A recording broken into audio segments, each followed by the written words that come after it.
why don't we get into some baseball? And I'm going to let you speak about the moves yesterday from the New York Mets, adding Starling Marte, adding a second baseman. Looks like Javier Baez might be on his way out. A lot of Met fans are probably saying good riddance because of the thumbs down or whatever he was doing. Him and Lindor's relationship, a lot of people believe, could affect the team moving forward. I know there's a first baseman is not going to be happy about this on the Mets, but I'm sure we'll hear a lot when Javier Baez decides to decide where he is going. But what are your thoughts with the Mets moves the last couple of days?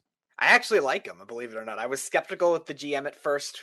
I know he's going to spend money, but a lot of the bad contracts he gave out with the Angels, a lot of the times having trouble developing depth. And that it seemed like the first thing he targeted with the Mets, which was a good sign. Now, you're right. They might not get Baez. It seems like Detroit's been in the market for giving him a bigger contract than the market gives. I've heard the Red Sox have had interest in him too, among other teams. It's going to be a bidding war, but the Mets got a good compensation. Eduardo Escobar, he's an older player, but he's still been good throughout his career, but can play both second and third. He's had 5 different seasons of 20-plus home runs, and 4 of them are coming in the last 5 years. So a guy that could definitely move around. They have Brett Beatty waiting in the wings for third base, but if they don't get Baez, you play him at second. You still got McNeil. Hopefully he can bounce back. Eduardo Escobar is a much better upgrade with that. Mark Canha is a nice player for the guy from Oakland. Not a high batting average guy, but a good on-base percentage guy for somebody who's only been probably a 250-something career hitter.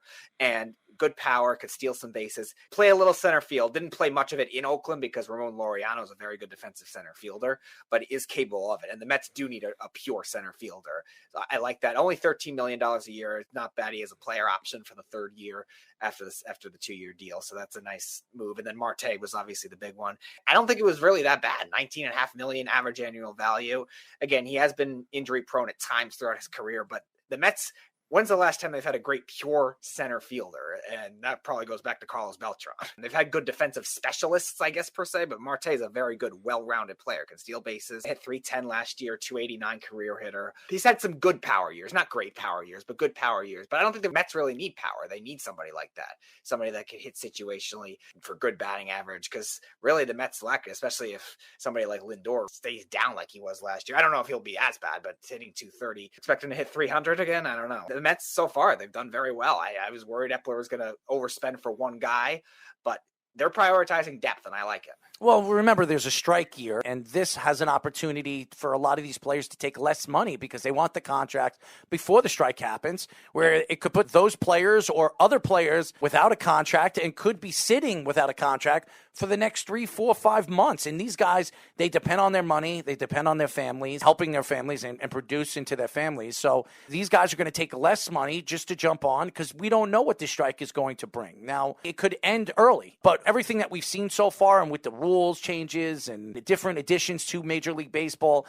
I think this is going to be a little bit longer than we expect it to be. I think we could miss probably 30, 40 games for the regular season because it's going to take a little while for the Players Union and the MLB Union to agree with some of these rules and some of these add-ons, especially in the National League with the DH. So there's a lot of things that could change this year. We're also talking about electronic umpires. There's just so much going on. And I think the Mets did make some good moves in the last couple of days. And I think they really solidify what they're looking for. What does this mean for Met fans? Well, Conforto is gone. I know Speedy is very excited about that. But Canha's definitely an upgrade over Conforto. No absolutely. He's going to be looking for a job elsewhere. Maybe the Yankees, if they want to add another outfielder. He's not going to get a lot of money if he wants to stay in New York. But I don't see the Yankees doing that because they're so solidified. They've solidified themselves in the outfield. They're very strong there. I think their weakness is their infield in the offseason. So I expect the Yankees to make moves. The Mets needed to solidify their outfield. Their infield is one of the best in the league, even without Javier Baez. This is a very good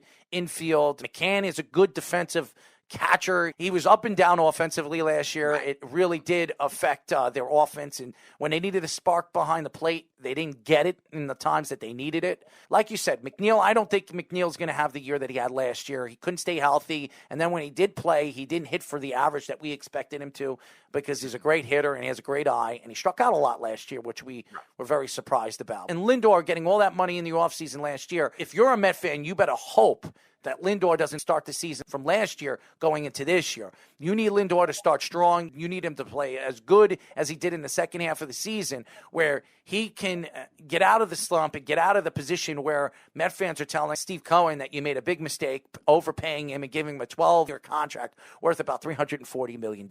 So all you Met fans out there, I'm not a Met fan, I'm a Yankee fan, as everybody knows, you should be very excited. I think Steve Cohen is going to open up his pockets. He's going to spend the money, and he's going to make sure that this team is competitive, where they can compete with the World Series champion, the Atlanta Braves. And who knows what Atlanta's going to do in the offseason, because they did not sign their prestige first baseman. He is still available, and the Yankees are licking their lips because that's who they're gunning for. That's why you haven't heard anything with the Yankees, and you never hear anything from the Yankees really until the end of December, early January. And I think with this strike, the Yankees are going to win. I believe Brian Cashman, moving forward, is going to sit back. He's going to relax. He's going to wait until all these teams make their moves.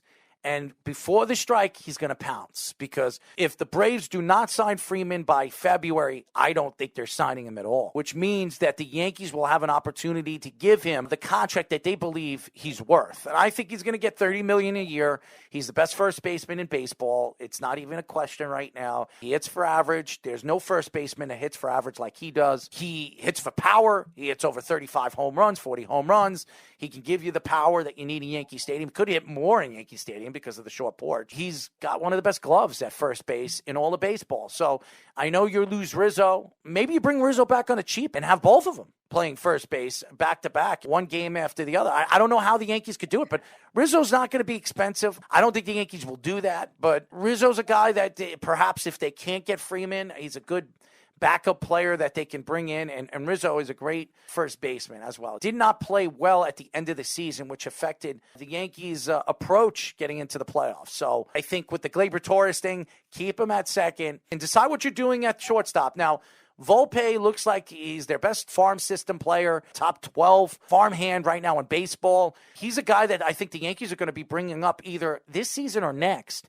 He is the future shortstop for the New York Yankees. They have another shortstop in their top 6 who they really, really like too. So the Yankees have 2 really good shortstops in their farm system. So if they bring in a Corey Seager, I think that makes a lot of sense for the Yankees. You bring him in for a year or two, give him a $14, $15 million contract, maybe even less because of the whole strike thing. Maybe you can get him for 2 years, $22 million, like you got for DJ LeMahieu for the 2-year contract they got him from Colorado, and look what he did for him. I think you can get Corey Seager on the cheap, bring Volpe up, let him learn behind Corey Seager, and move him back and forth, and you can move Corey to second base too. And DJ LeMahieu, move him to third base. If you want to bring Gio Urshela back to be a backup player, he is not a starter. He had a couple of really good seasons filling in for the Yankees. He's not a starter. And I think the Yankees are realizing that now. Losing in the wild card game against Boston, he hits very well in the clutch.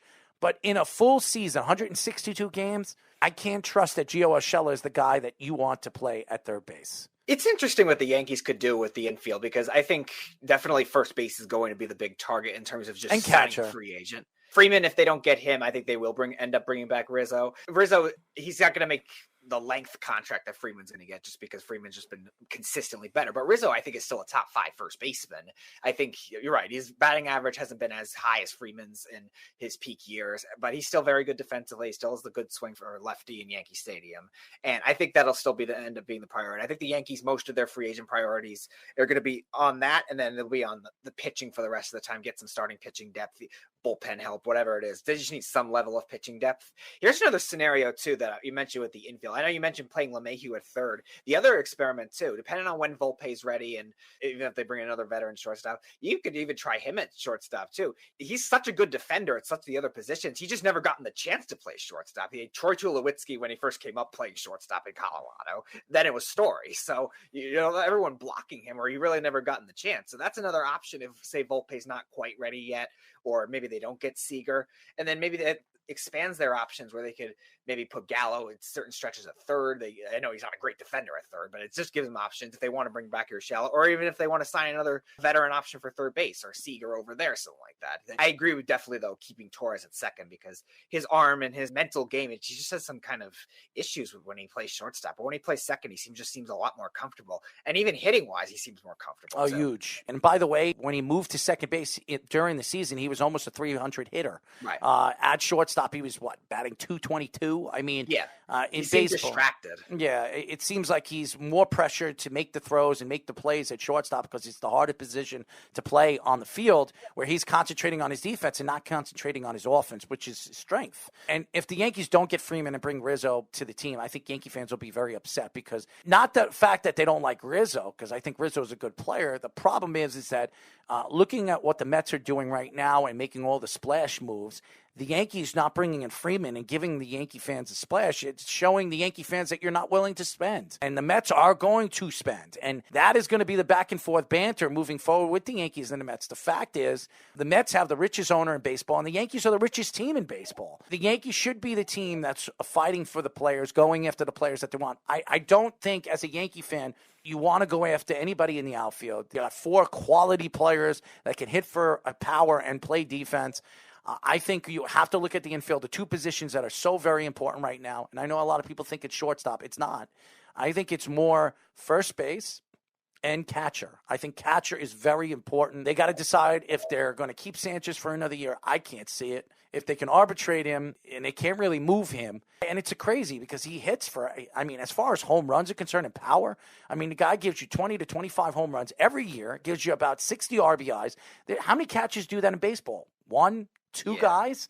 Not many. I think Sanchez would fit better in the National League. With the National League rules and the bunting and all that other stuff, I think he's better off in the National League, because I just think he fits the National League game. Now, if the DH comes into play, it could affect the National League game. But just like other catchers over the years, a.k.a. Met catchers, that have moved on and gone other places that have been better and become all-stars. So I'd like to see Sanchez be successful. I know Brian Cashman loves him. He's one of his favorite guys, but I think Brian Cashman and Yankee management believes that he's weighed out his welcome. I think, though, what's interesting about the Sanchez market is because a lot of catchers now are specialists either one way, either offense or defense, but rarely do you find somebody that's great at both.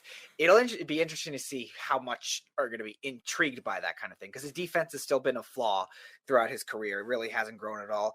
The bigger problem with Sanchez, I think, has really been the regression of batting average. And if you're going to be an offensive catcher, you want to at least have a competent enough batting. I'm not saying he has to be a 280 hitter, but at least hit tolerable. He's hit 204 this year, 147 last year, 186 in 2018. That's, I think, the bigger issue. And on base percentage too. Only 2 seasons over 300. That's, I think, the bigger problem when you're striking out a lot and you want to be relied for on your offense, to trade it for your offense. You need to get that better.